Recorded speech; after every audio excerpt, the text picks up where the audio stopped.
국민 여러분, 조국혁신당 대표 조국입니다. 저는 오늘 제7공화국으로 진입하기 위한 10번째 헌법 개정을 촉구하기 위해 이 자리에 섰습니다.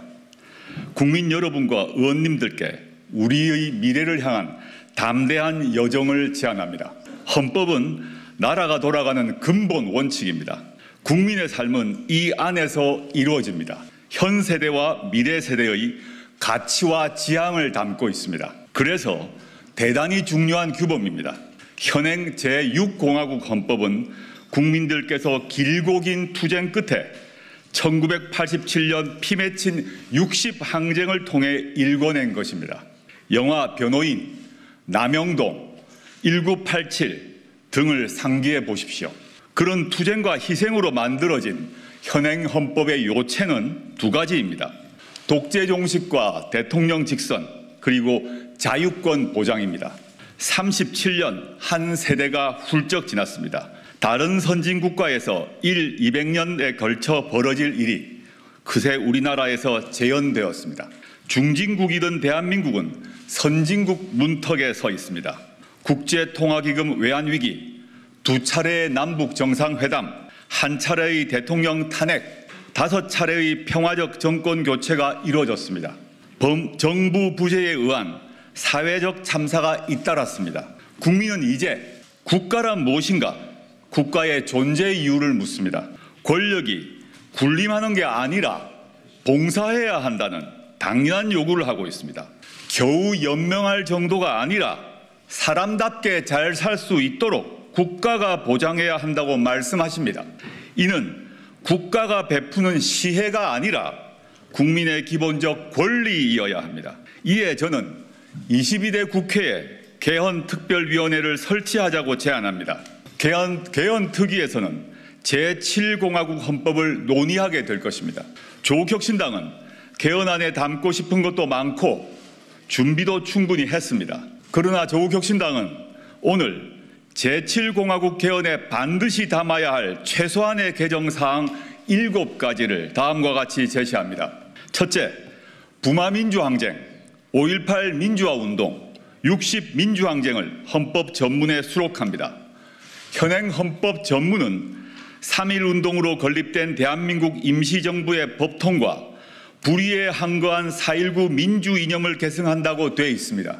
이에 더하여 부마, 5.18, 60 정신의 계승을 헌법에 수록하는 일은 지극히 당연한 일입니다.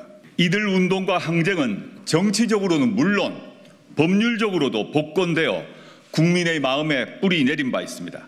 7공화국 헌법 전문에 유구한 역사와 전통에 빛나는 우리 대한국민은 3.1운동으로 건립된 대한민국 임시정부의 법통과 불의에 항거한 4.19 혁명, 부마민주항쟁과 5.18 민주화운동, 60 항쟁의 민주 이념을 계승하고 라고 새겨야 합니다.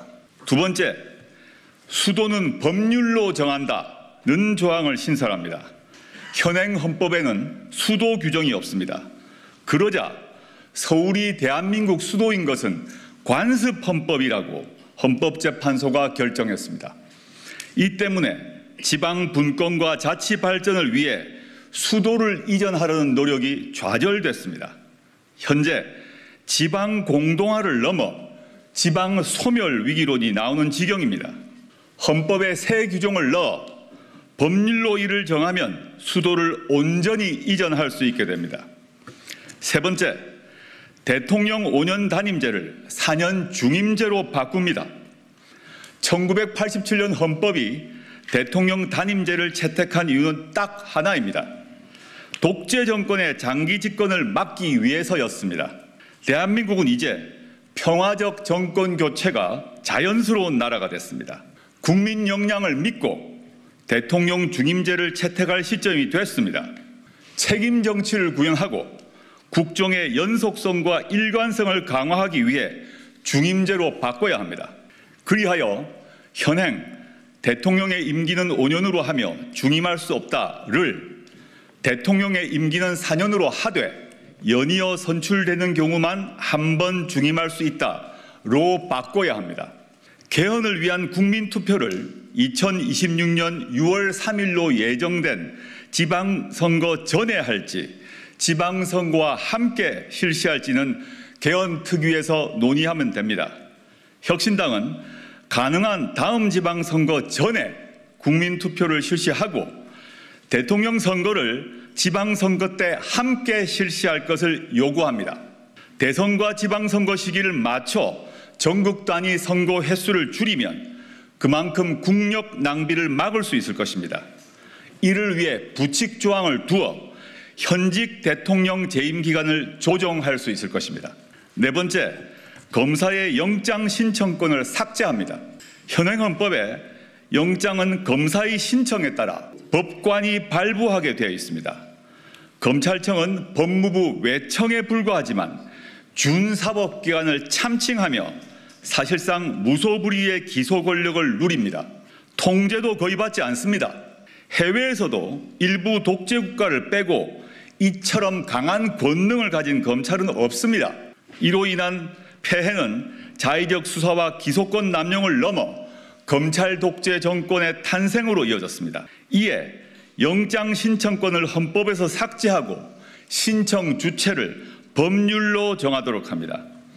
현행 12조 3항과 16조의 검사의 신청에 의하여를 각각 고쳐 체포 구속이나 압수수색을 할 때는 적법한 절차에 따라 청구되고 법관이 발부한 영장을 제시하여야 한다와 사실 이에 더하여 현행 헌법 89조 16호에는 검찰총장이란 단어가 들어 있습니다.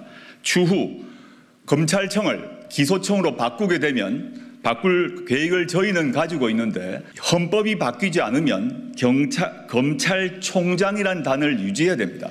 이런 점에서 추후 개헌특위에서 검찰총장이란 단어 역시 바꿔야 한다고 생각합니다. 다섯 번째, 사회권을 강화하는 일반 조항을 신설합니다. 인간다운 생활을 할 권리 보장 내용이 그것입니다. 사회권은 이미 헌법에 규정되어 있습니다. 근로권, 교육권, 환경권, 복지권 등입니다. 다만 현재의 각 사회권 권리 증진을 위해서는 국가가 노력하여야 한다라고 되어 있습니다. 이를 국민이 각 권리를 가진다, 즉 사회권에 관한 권리를 가진다라고 선언해야 합니다. 지금처럼 최저 한계 보장이 아니라 인간 존엄성이 보장되면서 삶의 질을 유지할 수 있는 권리를 국가가 적극 보장토록 하는 것입니다. 이에 모든 국민은 장애, 질병, 노령, 실업, 빈곤 등 다양한 사회적 위험으로부터 벗어나 적정한 삶의 질을 유지할 수 있도록 사회 보장을 받을 권리를 가진다. 모든 국민은 임신, 출산, 양육과 관련하여 국가의 지원을 받을 권리를 가진다. 모든 국민은 쾌적하고 안정적인 주거 생활을 할 권리를 가진다 등의 조항을 신설합니다. 추후 기후환경 문제에서도 추가되어야 될 것이라고 믿습니다. 민생이 선진되는 나라에서 국민이 누릴 사회권을 헌법에 명기하자는 것이 저희의 요청입니다. 여섯 번째, 동일가치 노동, 동일 수준 임금을 명문화합니다. 고용 형태, 인종, 종교, 성별 등에 관계없이 동일 직업에 종사하는 노동자에게는 동일 임금 수준을 적용하고 노동의 양에 따라 임금을 지급해야 한다는 인식은 이미 국제적으로 인정되고 있습니다. 국가는 동일한 가치의 노동에 대해서는 동일한 수준의 임금이 지급되도록 노력해야 한다라고 헌법에 써놓아야 합니다. 일곱 번째, 토지 공개념을 강화합니다. 경제 질서와 관련해 불평등과 불공정을 고치기 위해서입니다. 부동산이 투기의 대상이 되었고 부의 대물림이 강화되고 있습니다. 청년들은 집 문제로 좌절합니다. 결혼을 포기해야 할 처지입니다. 그대로 둘 수 없습니다. 국가는 토지의 공공성과 합리적 사용을 위하여 필요한 경우에 한하여 특별한 제한을 하거나 의무를 부과할 수 있다라고 토지 공개념의 내용을 헌법에 분명히 할 필요가 있습니다. 지난 한 세대 동안 대한민국과 대한국민의 역량은 넉넉히 입증되었습니다. 현행 헌법보다 국민의 권리를 더 인정하고 국가가 국민을 더 지원하도록 규율하는 헌법을 가질 자격이 충분합니다. 이에 더해 현재가 아닌 미래 세대를 위해서 우리가 나아갈 방향에 대해 밝혀야 합니다.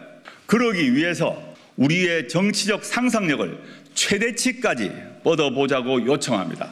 왜 안 되는지가 아니라 왜 해야 하는지를 논의합시다. 국민의 요구사항은 더 다양합니다. 잘 알고 있습니다. 향후 논의 과정에서 넣거나 빠질 것입니다. 저는 정치권과 국민이 참여하는 열띤 논의를 통해 결정될 것이라고 믿습니다. 우리 헌법 1조 2항은 대한민국의 주권은 국민에게 있고 모든 권력은 국민으로부터 나온다라고 되어 있기 때문입니다.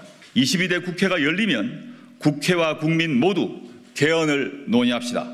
감사합니다. 잠시 주목해 주시길 바랍니다. 구독자분들에게 특별한 선물을 준비했는데요. 제가 항상 여러분들께 강조드리는 말씀이 있습니다.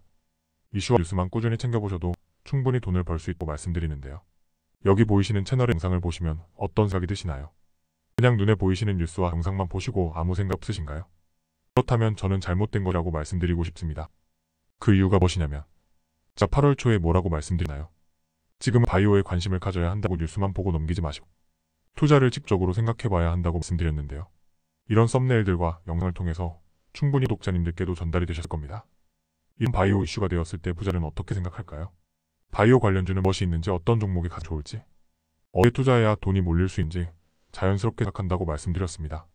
지난번에 구독자분들과 함께하는 주식으로 수익 내기를 진행했었는데 100% 무료로 진행을 했고 사진을 보시면 아시겠지만 구독이라는 문자 메시지를 남겨주신 모든 시청자분들께 이렇게 바이오 관련주 중에 가장 급등할 확률이 높은 딱 한 종목을 드렸습니다. 8월 13일에 우정바이오를 추천드렸습니다.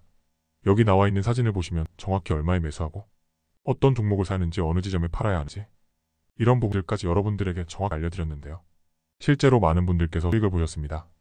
오른쪽을 보시면 아시겠지만 8월 13일에 우정바이오를 소개해드리고 나서 실제로 질이 지나지 않고 이렇게 주가 상한가가 되었습니다.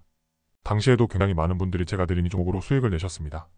지난번과 똑같이 구독이라는 문자를 보내주시면 이번에 이슈가 되고 있는 주식 중에 앞으로 대장주의 구실을 하면서 주가가 가장 크게 상승할 한 종목을 시청자분들에게 문자로 종목명과 사고자 하는 시점을 또 알려드리겠습니다. 이 영상을 보시고 계신 시청자분들 중에 종목이 궁금하다 하시는 분들은 남녀도 시간대 상관없이 이렇게 상단에 번호를 항상 남겨놓고 있습니다. 전화번호 010-5638-2209 똑같이 무료 급등 주식 문자를 보내드리겠습니다.